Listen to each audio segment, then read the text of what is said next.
Assalomu alaykum. Tush ta'biri kanalimizga xush kelibsiz. Tushda atirgullar ko'rsa. Tushingizdagi gullab turgan va yaxshilab parvarishlangan atirgul qandaydir quvonchli voqea yaqinlashayotganini bildiradi. Agar qiz tushida atirgulni kesayotgan bo'lsa, demak, tez orada unga turmushga chiqish haqida taklif qiladilar. Atirgulni ko'rish sizda sevganingiz yagona emasligini bildiradi. Agar tushingizda quyosh nuri tushmaydigan oq atirgulni ko'rsangiz va yaprog'ida shudring tomchisi bo'lsa, demak sizda jiddiy o'zgarishlar kutayotganidan dalolat beradi. Agar tushingizda atirgul hidini hidlayotgan bo'lsangiz, bu sizga quvonch kelishidan dalolat beradi.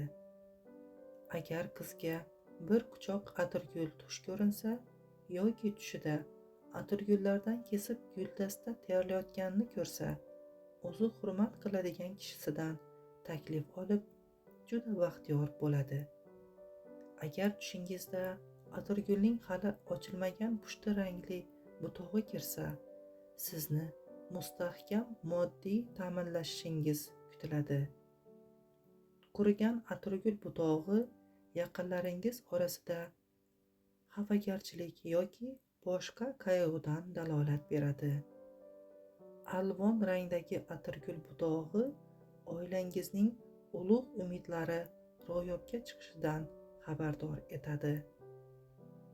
Agar sevib qolgan qiz tushida sochlarini alvon rangli atirgul g'unchasi bilan bezatsa, bu unga aldanishini ayon qiladi.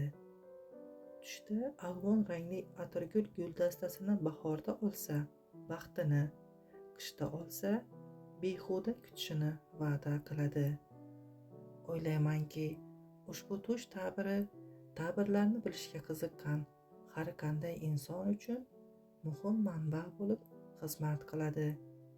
Kanalimizga obuna bo'lishni, videoga like bosishni esdan chiqarmang. Rahmat.